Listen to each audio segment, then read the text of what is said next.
Bonjour et bienvenue dans cette nouvelle vidéo. On retombe sur une présentation de véhicule et avant de commencer on voulait déjà vous remercier. Donc c'est la vidéo qu'on tourne après le salon. Donc vous remercier parce qu'on a rencontré pas mal de monde au salon. Et vous êtes venus nous parler, etc. Ça nous fait vachement plaisir. Benjamin aussi est content parce qu'il y a certains abonnés qui sont venus sur le stand Adria, le saluer, lui acheter des véhicules aussi. Donc un grand merci à tous ceux qui sont venus au salon. Et aussi au passage, pendant le salon du Bourget, la chaîne a dépassé les 20 000 abonnés. Donc un grand merci pour les 20 000. Ceux qui ne sont pas abonnés, n'hésitez pas à le faire. Ça nous permet de développer la chaîne et vous faire plein de vidéos. Et on commence tout de suite cette présentation. Et là, je l'attendais. Et là, je suis content. Parce qu'on présente un Carrado fourgon. Donc Carrado, on l'a expliqué, nouvelle marque qu'on propose à partir de 2022. Et une marque sur laquelle on avait déjà présenté un profilé. Et là, on attaque la catégorie des fourgons. Donc on fait tout de suite un petit tour de l'extérieur. Et aussi on est sur un nouveau porteur Fiat, le 2022, le vrai 2022. Donc nouvelle calandre, on l'a dit. La couleur extérieure de celui-ci c'est gris Campovolo. Donc vous allez le voir sur l'extérieur, on est sur un véhicule court, on est sur le 540. Donc un 5,40 m de long. Jante alu. Le marchepied XL en termes de largeur, le Stortul, mais on y reviendra parce que ça fait partie d'un pack optionnel. Les baies, alors vous verrez on n'est pas sur des baies affleurantes comme chez Fond Vendôme ou autre, mais on n'est aussi pas dans la même gamme. Donc on est dans une gamme un peu plus entrée de gamme chez Carrado. Le remplissage de l'eau, la deuxième jante alu. Donc la face extérieure, bon là on est ni plus ni moins sur un fourgon. On a les fenêtres à l'arrière. Et le petit logo édition 15, tout simplement parce qu'on est sur une édition spécifique qui va regrouper certaines options et des tarifs un petit peu différents. À gauche, donc la jante alu, la cassette des toilettes, le remplissage électrique, le branchement électrique. Remplir de l'électricité c'est dur, stocker de l'électricité c'est plus facile. Et l'échappement du chauffage, donc on est sur un Truma combi, un chauffage chauffe-eau au gaz. Et on voit nos 3 petites fenêtres. On va attaquer par les portes extérieures pour changer un peu, au lieu de monter directement dedans. Donc sur nos portes extérieures, donc on a un lit transversal. La soute, on a une belle soute, hein, parce que on le rappelle, on reste sur un 5,40 m, donc un véhicule assez court, où on a quand même pas mal de profondeur de soute. On a le sommier qui est assez haut, donc pas mal de rangement. Les petits crochets de rangement, donc enfin 4 crochets d'arrimage plutôt, pour ranger justement. Et à côté, on va avoir notre compartiment gaz, donc là où on vient stocker 2 bouteilles de gaz, hein. Parce qu'on l'a dit, on est sur un chauffage gaz, donc on stocke 2 bouteilles. Chose intéressante, on voit le coffre, il est tout en plastique, donc ça c'est plutôt bien. Si la bouteille cogne un peu, si c'est un peu marqué, c'est plus facile à nettoyer. On peut lui mettre pas mal, bon, on va pas lui mettre le Karcher dedans, hein.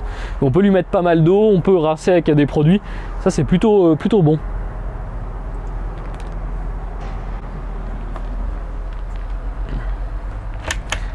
Tac. Donc voilà pour notre partie arrière. Et le reste, on va le voir à l'intérieur. Tac. Donc c'est le format pocket, hein, quand même, hein. C'est petit format. À savoir, pour information, on va recevoir un autre CV540 de chez Carrado avec le toit relevable. Donc c'est la tendance, c'est la mode aujourd'hui, on l'a vu apparaître chez Adria, etc. Donc on peut avoir un véhicule en 4 couchages avec toit relevable, et ça c'est notre prochain arrivage.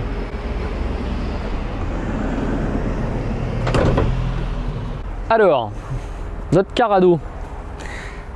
Donc dans notre Carrado, à l'entrée, on retrouve la moustiquaire. Bon, ça, c'est plutôt du classique.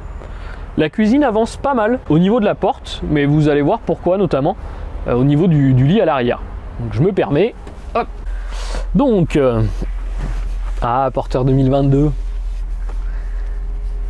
Sur le porteur 2022, c'est le premier, hormis la présentation que Benjamin avait fait chez Fonds Vendôme, c'est le premier porteur 2022 qu'on présente. Porteur 2022, bon bah les petits changements sont ici, hein, autour des grilles, ça a changé un peu. Le bas aussi a changé un peu, avec les boutons, les prises 12 volts ont changé. Le plus gros changement, c'est surtout au niveau du volant et du compteur. Celui-ci est en volant cuir, c'est pas toujours le cas, il peut être en volant plastique. Par contre, on retrouve systématiquement maintenant les commandes au volant.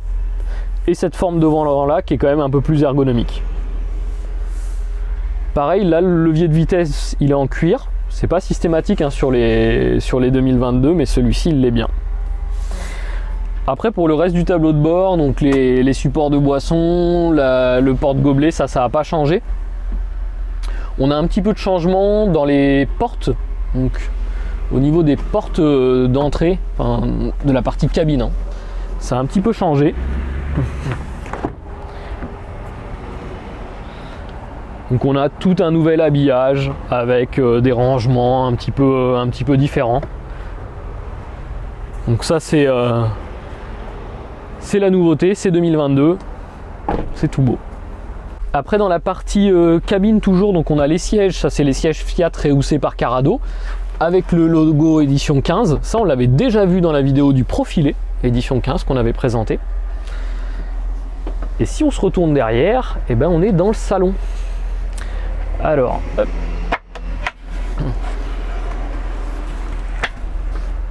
Donc au niveau de la table,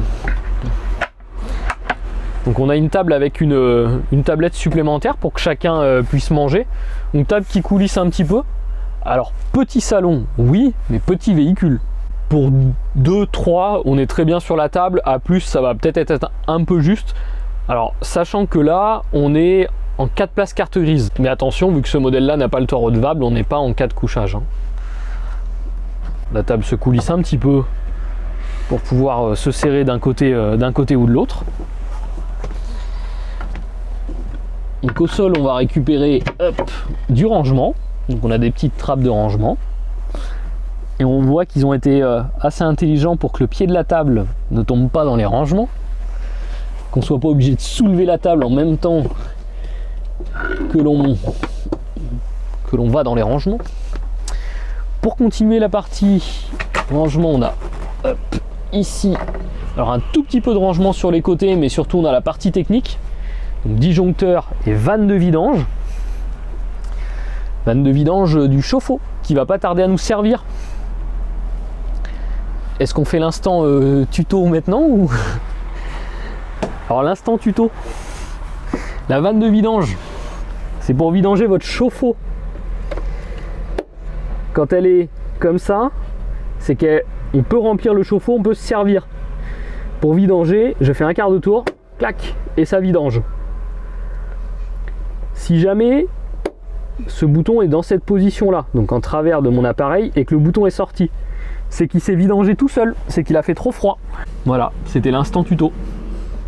Donc pensez à vidanger, hein, on arrive dans une période où il va y avoir du gel, attention au gel dans les chauffe-eau. On a vu le salon. Qu'est-ce qu'on a d'autre dans le salon? Bah si, on a du rangement là-haut. Donc un placard en haut.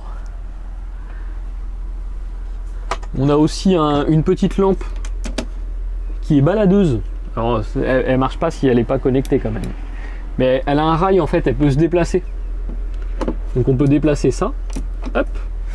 Et on a la même chose avec une sortie USB. Donc on peut déplacer la sortie USB et on a des rails aussi dans la partie chambre arrière. Donc mon USB, je peux soit le mettre devant, soit le mettre derrière, au choix. Notre support télé est bien présent, il est bien là. Mais il n'y a pas de télé, c'est une option. La partie cuisine. Donc dans la partie cuisine, déjà, on va retrouver un réfrigérateur. C'est bien, vous allez me dire. Donc le réfrigérateur à compression, hein. Il fonctionne uniquement aux 12 volts. Avec une porte qui s'ouvre. C'est bien quand on est dehors pour récupérer les affaires. Donc après on a un petit compartiment fraiseur. Donc du rangement dans le frigo avec différents bacs. Au niveau de la cuisine, un peu de plan de travail ici. Et pour un 5,40 m, c'est plutôt rare, mais c'est ce qu'on a dit, vu qu'ils ont avancé un peu plus la cuisine dans la porte d'entrée, bah, ça nous permet d'avoir du plan de travail. Et là on se retrouve avec nos feux, donc les 2 feux gaz, notre petit évier, avec toujours notre petit récupérateur de particules. Donc le petit récupérateur, donc ça c'est plutôt intelligent. Et on va avoir du rangement dans la cuisine, donc des petits placards de rangement. Donc là forcément on n'a pas de rangement. Pour ceux qui se posent la question, bah, tout simplement c'est que c'est l'arrière du frigo, hein. Donc pas de rangement ici. Par contre ici ça peut être plutôt cool pour fixer des petites pochettes ou des petits filets pour mettre des affaires. On va avoir un deuxième rangement dans cette partie là. Et au-dessus, donc notre tiroir range-couvert sans range-couvert. Ah là là là là, ça va pas ça. Prise 220, prise 220, prise USB. Pas mal. Et 2 prises 220 côte à côte. Ça c'est bien ça. C'est dans les cuisines des fois la petite cafetière. Qu'est-ce qu'on peut mettre d'autre? La petite bouilloire, le grille-pain. Donc il y a des affaires à mettre. En haut de la partie cuisine, on voit il y a des petits crochets si jamais on voulait accrocher des affaires. Il y a un petit casier ici qui peut servir à caler quelques affaires, le PEC Excel, etc. Un placard dans la partie haute. Et en cuisine, ça sera à peu près tout. Il y a quelqu'un? Partie douche-toilette. Au niveau de la douche et du toilette, donc 5,40 m signifie qu'on est quand même sur un douche et une toilette pas séparées par des parois comme on peut voir dans certaines marques. Mais il y a très peu, voire même pas à ma connaissance, de 5,40 m avec des douches séparées. En tout cas quand il y a un lit fixe, ça devient très compliqué. On commence par le haut. Moustiquaire avec lanterneau. Un support de serviette. Notre petit placard. Donc là c'est bien, ils ont bien exploité une partie qui se ferme et à côté une partie qui se ferme pas. Donc pour mettre les affaires. Si on va un peu plus bas, on a le lavabo. Donc lavabo qui est assez grand. Et en dessous on va retrouver du rangement.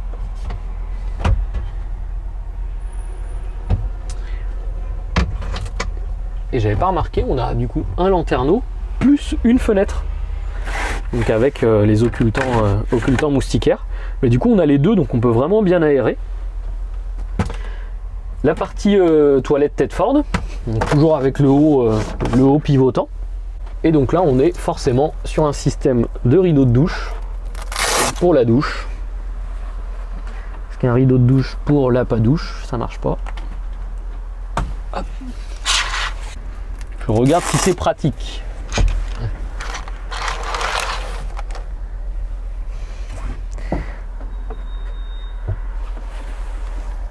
Il y a de la place, hein. Alors c'est un rideau, certes, on connaît les désavantages du rideau. On est aussi sur un véhicule qui est tout petit, donc un 5,40 m.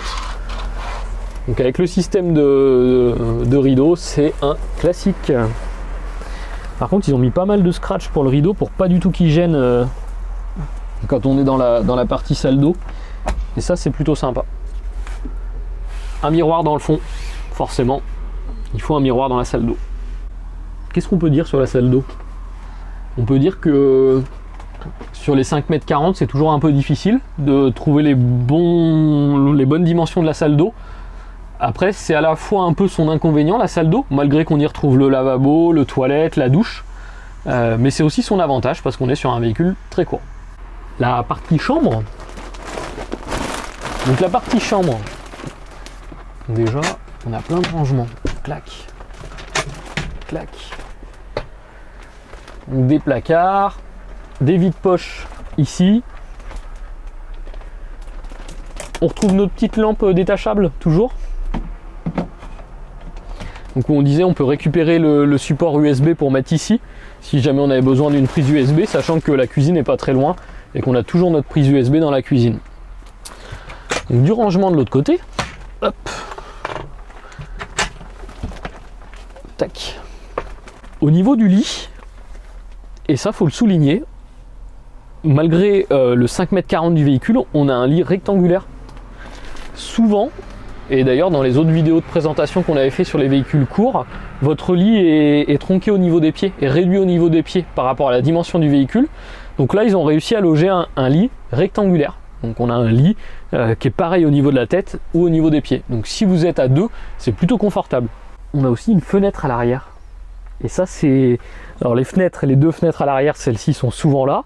Donc là les deux sont ouvrantes. Par contre les fenêtres latérales, parce qu'elles sont sur le côté, sont plutôt rares. Donc là on a quand même toujours un occultant, moustiquaire, hein, ça change pas. Mais du coup on peut vraiment aérer, plus un lanterneau là-haut. Ça c'est sympa. Et j'ai vu une autre astuce.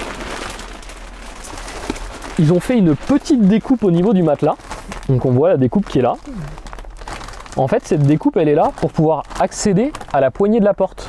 Alors c'est pas ultra pratique certes, mais si jamais il n'y avait pas de découpe, et ben dans ces cas-là on peut pas ouvrir la porte de l'intérieur. Alors que là je peux glisser ma main et ouvrir la porte. Astucieux les Allemands. On a oublié quelques éléments. Le tableau de commande de notre véhicule, le bouton de chauffage, donc le CP classique. Et sur celui-ci, on est encore avec un système de rangement au-dessus de la cabine. Donc là où on peut mettre des affaires au-dessus.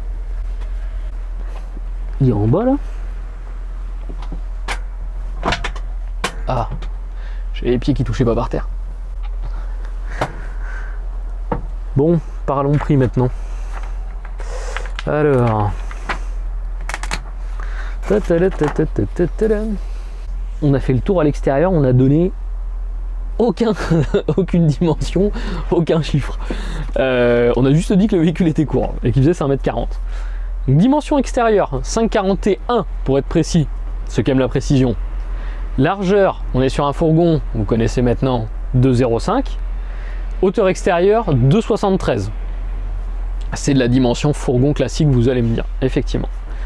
Pour la partie motorisation, donc là on est sur un Fiat Ducato, un 2,2 litres, 140 chevaux. Donc là pour un si petit gabarit, il n'y a pas de problème. On est sur le châssis 3,5 tonnes et à savoir que le poids en ordre de marche est de 2748 kg. Donc qui nous laisse une grosse charge utile, mais on va dire un peu logique par rapport à la dimension du véhicule. Les contenances d'eau, donc 100 litres d'eau propre, 90 litres d'eau usée. Le chauffage, on l'a dit, c'est le Truma 4 gaz. L'édition 15 est une édition spécifique, d'où la couleur extérieure, d'où les jantes alu. On a vu le store extérieur aussi, mais on a aussi le panneau solaire. Donc on a un véhicule qui est pas mal équipé. On a quand même des options. Qu'est-ce qu'on a d'autre que j'aurais pas dit? Les stores plissés cabine. Les stores plissés cabine font partie de l'édition 15 aussi. Donc bah là on se retrouve avec un petit fourgon qui va bien, avec déjà notre store, déjà notre panneau solaire, déjà nos stores plissés. On a les jantes alu, ça l'habille plutôt bien. Et le clou du spectacle, c'est son tarif. Donc on est à 45 789. 45 789. Donc aujourd'hui on est sur un rapport qualité-prix qui est sincèrement difficilement battable, parce que là on est quasi dans des prix de véhicules d'occasion. Du fourgon d'occasion, et pourtant on a bien un véhicule neuf qui a quand même pas mal d'équipements d'origine. L'autre modèle qu'on va recevoir avec le toit relevable est le même en bas sur la partie intérieure, si ce n'est qu'on n'a plus le lanterneau qui est en haut, parce que c'est notre accès au lit et on a forcément un lit au-dessus, et le prix est un petit peu aussi plus cher. Alors on sait qu'en ce moment c'est un petit peu dur de trouver son véhicule et vous savez pas forcément ce qui arrive. Nous ce qu'on a fait sur le site, donc sur www.campingcar16.fr, vous retrouvez nos véhicules en arrivage en cours. C'est-à-dire qu'on vous met le véhicule qu'on va avoir. Alors il n'y a pas de photo, hein. Il y a la photo extérieure du véhicule et il y a l'implantation intérieure, il n'y a pas de photo du modèle. Par contre il y a les caractéristiques, il y a le prix et il y a le délai. Donc pour vous dire quand est-ce qu'il arrive en octobre, en novembre, en décembre, etc. Donc n'hésitez pas à aller faire un tour, et si y a un modèle qui vous plaît, contactez-nous, on peut vous faire des devis, il n'y a pas de souci. On vous souhaite à tous une bonne utilisation, un bon voyage, à bientôt, bye bye.